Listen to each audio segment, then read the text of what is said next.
Hi, it's Sarah. Brooke and I are taking a short break from recording new episodes to catch up on our reading lists and plan for the next season of Clued in Mystery. While we're off, we are re-releasing a few of our favorite episodes. We hope you enjoy.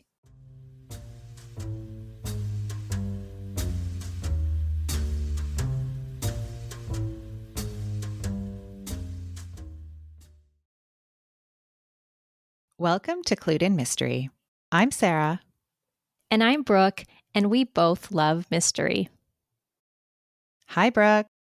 Hi, Sarah. How are you doing today? I'm doing really well. How about you? I'm really excited because I can't wait to talk about villains with you.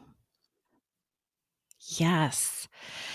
Criminals and villains have long held a special appeal for audiences, and in this brief overview, I'm going to mention a few that have proven popular for years, starting with Robin Hood. Historical references to the thief date back to the 13th century, and literary references to the 14th and 15th century poems and ballads. And there are many television and film adaptations of the character, so he remains someone who is certainly popular with audiences today. Fans of Sherlock Holmes will know Professor James Moriarty as the famous detective's foil, though he actually only appears in two stories, The Final Problem and The Valley of Fear, and he is mentioned in 5 others. I really loved how Anthony Horowitz handled him in his book Moriarty. Fans of Sherlock Holmes and Dr. Watson will see parallels with A.J. Raffles and his sidekick Harold Bunny Manders. Raffles is a cricketer by day and amateur cracksman or burglar by night, and the stories that I read were largely about how he committed his thefts and evaded capture, with Bunny recording the exploits. The first story featuring Raffles was published in 1898 and written by E.W. Hornung. The character was first inspired by Sherlock Holmes, and Hornung had a bit of an advantage in that respect since he was Sir Arthur Conan Doyle's brother-in-law, and so no doubt the two of them had plenty of opportunity to compare notes. Raffles is not the only popular gentleman thief. In 1905, Maurice Leblanc introduced his character Arsène Lupin to audiences, and he features in a total of 17 novels and 39 novellas. The character serves as inspiration for a modern Netflix series, Lupin. And interestingly, in several stories, Lupin actually meets a character who is not so loosely based on Sherlock Holmes. Initially, he did call the character Sherlock Holmes until Doyle complained, and then renamed him Herlock Sholmes. and and they meet in several stories. And Holmes, Lupin, and Raffles share a lot of qualities, including sharp wit and an affinity for disguise. As a reader or a viewer, it can create conflicting feelings if we're rooting for the bad guy. But when it's done well, it can be really satisfying. Brooke, what do you think about this? I think that was a fantastic introduction, first of all, Sarah, and so good. And yeah, absolutely. I was reminded of a quote by Alfred Hitchcock, who, of course, is the master of suspense. And he says, the more successful the villain, the more successful the picture. And I think that that's exactly right. And that does bring up what you said, that sometimes they are the most compelling figure in the story. We find ourselves rooting for them. One of the stories that you mentioned in the intro reminded me of a more modern take on that, which is Catch Me If You Can. I believe that it's also a book, but I've seen the film with Leonardo DiCaprio. And you're very much rooting for the quote unquote villain to evade capture. I mean, he's doing these amazing, smart, creative feats, and we watch to see if he's going to be able to evade capture from the bumbling detective, which doesn't hurt. I mean, that's just always a fun addition to a story too.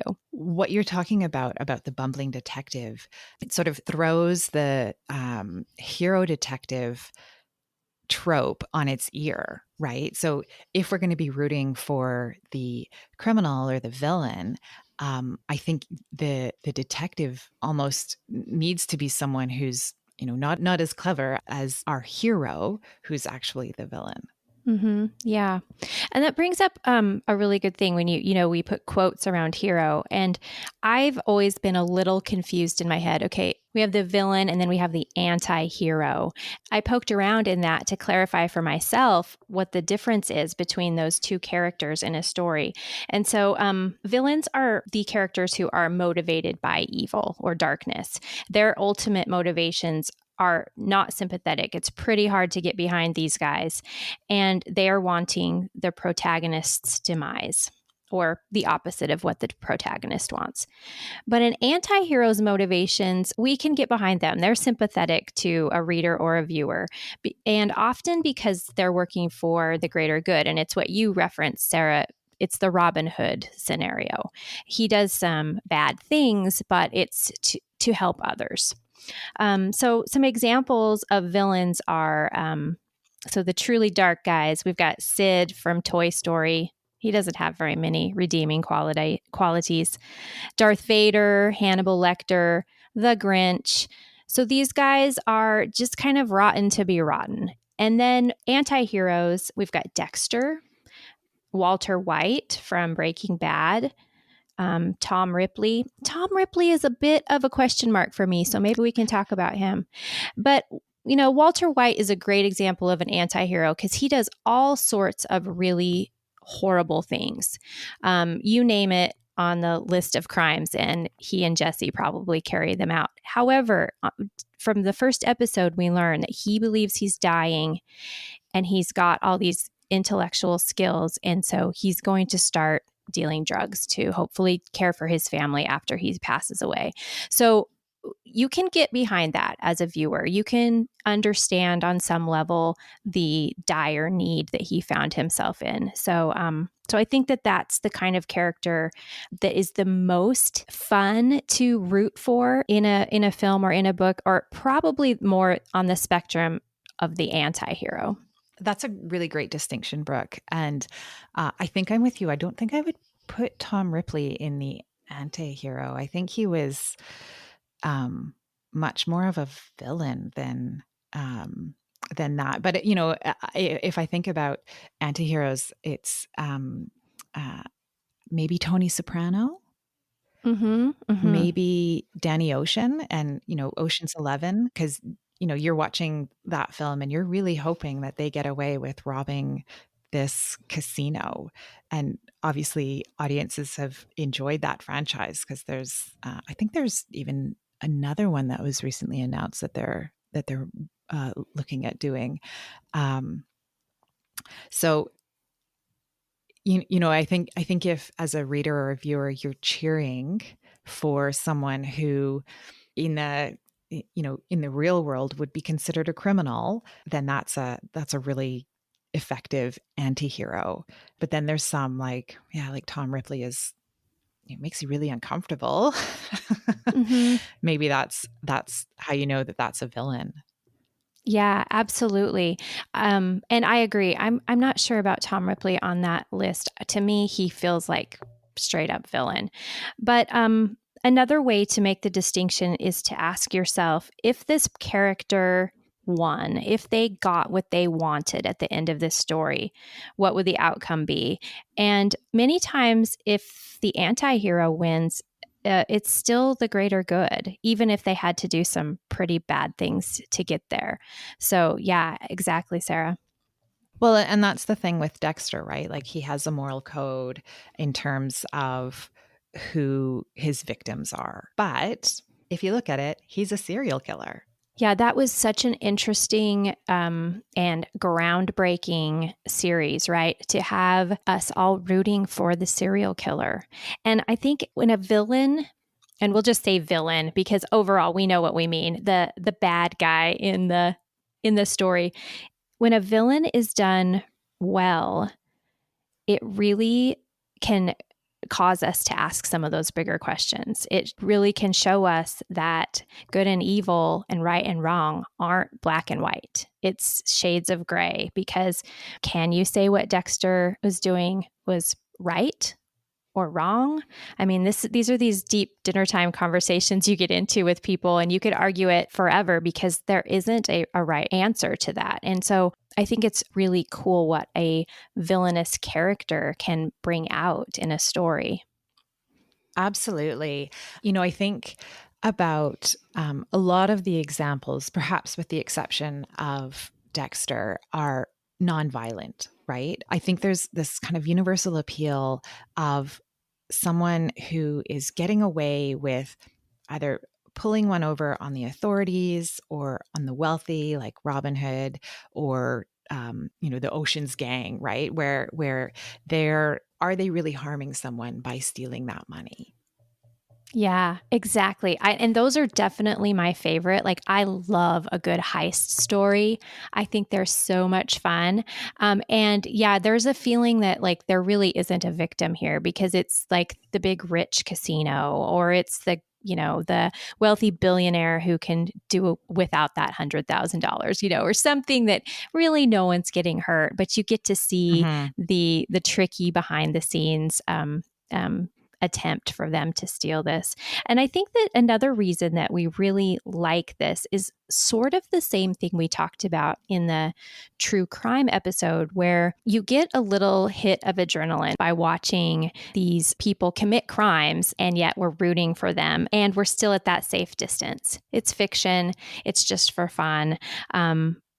The other thing that I thought about is the fact that many times in a story, a villain is actually the underdog. Even though they may appear at the beginning to Mm-hmm. be the strongest and most equipped in the story, we know that in the end, they're probably going to lose. The hero is going to prevail. And so it's always fun to root for an underdog. I agree. And just picking up on one of the comments that you made earlier about kind of getting that view into how they commit the crime. So it's, a little bit different than in detective fiction where the detective is trying to figure out kind of what happened. In a lot of these, particularly the ones that we see on screen, you get to see, either the planning that goes into the caper or there's that kind of scene at the end where they show how the painting actually hadn't been stolen until they came in later and they grabbed it, right? Like I'm thinking there was a series by BBC called Hustle, and it was, a group of con artists slash thieves who would plan these thefts where they would, go into a museum and take an expensive painting, and you would see the different characters that they would take on, the different personas, so that they could do that. And you see the same thing in the Netflix version of Lupin, and as well as you get that in the stories about Raffles or Lupin, the original stories. You kind of get that insight into, how did they very cleverly come up with ways to commit those crimes. Yeah, that's right. It's the inverse almost of the detection novel, but to me, it's the same type of satisfaction that you get in rather than unraveling the crime, setting up the crime. Yeah, they're great. It's great fun. When I was thinking about some of this, Brooke, I was thinking about unreliable narrators and how they're often the bad guys, right? And, we as an audience don't often realize that they're unreliable until that big reveal that happens later in the book, like we talked about in the episode that we did about unreliable narrators.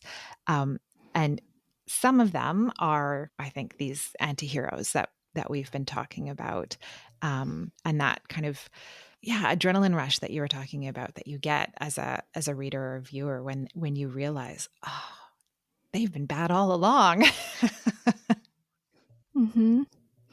Yeah, and you're one of their victims because you've bought into their lies. Yeah. Totally. Yeah. I listed both Moriarty and Gone Girl on my list of like kind of some of my favorite villain based reads, and noted the same thing you did, that for a long time into the story, you don't realize that they're the villain. And that is exactly like you said, because of the unreliable narrator component that's laid over. So yeah, when you look at it the way that Flynn and Horowitz constructed these stories, it's extremely clever, as we would expect from both of those authors. Mm-hmm.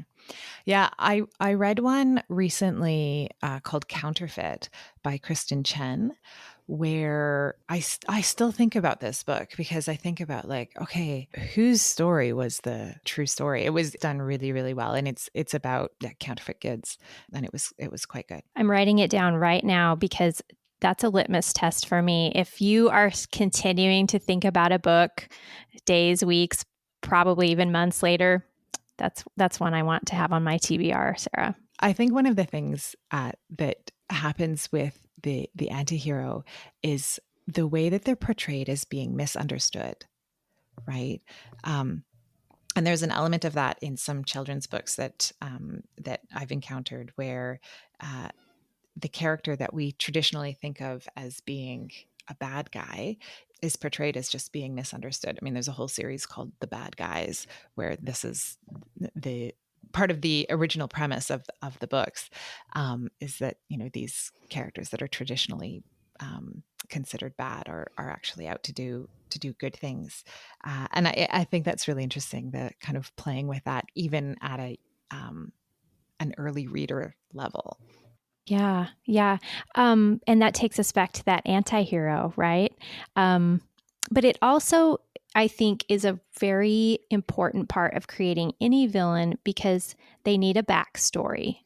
And many times when we find out what the rest of the story is for them, there is a little part of us that sympathizes and realizes that, oh, well, if people really understood, then they would get this person better. I mean, I think even though we put the Grinch in the villain category, straight up villain, there is some good in the Grinch, and we also know that there's a twist at the end and he becomes good. I think that that's also a trend that we see in many of these. The Catch Me If You Can story ends that way. Abigail becomes an FBI, I believe, officer. So, you know, there are redeeming qualities. Maybe they're just misunderstood. Yeah. And there's, you know, I think maybe that's one of the things that as audiences we like, is that redemption that happens at the end, right? And, you know, thinking about a backstory and, you know, understanding that maybe this character only had bad choices available to them, or, you know, when we think about our What Would You Do episodes, where this is the only choice that the character could make, right? That led them to being a villain or being an anti-hero. So, Sarah, that gives me an idea. Maybe one of our upcoming What Would You Do episodes will be one of these stories that are villain based, and we can put ourselves in the shoes of the villain character rather than the hero. Yeah, I love that idea, Brooke. Well, Brooke, I think this has been a really great conversation. Yes, this has been so much fun, and we've talked about some of our favorite types of stories today, as usual. But before we say goodbye, I would like to share 2 great reviews that we recently received on Apple Podcasts. The first is from Stella Bixby, and Stella gives the show 5 stars. She says, "Great podcast, easy to listen to voices, great content, and good resources." The second one is from Ross Girl, who also gives the show 5 stars and says, "Don't let the chill vibe of Clued In Mystery fool you. These ladies know their stuff. I've learned so much. I've added to my want to read list and discovered TV shows that are fantastic. If you're a mystery lover, this is a must listen podcast." We want to thank both of you for taking the time to rate and review the podcast. It truly means the world to us to hear listener feedback. Reviews definitely help new people find our show, so if you would be willing to leave a review on the platform you listen from, we would be so thankful. Until next time, thank you for listening to Clued in Mystery. I'm Brooke. And I'm Sarah, and we both love mystery. Clued In Mystery is produced by Brooke Peterson and Sarah M. Stephen. Music is by Shane Ivers at silvermansound.com. Visit us online at cluedinmystery.com or social media at Clued In Mystery. If you liked what you heard, please consider subscribing, leaving a review, or telling your friends.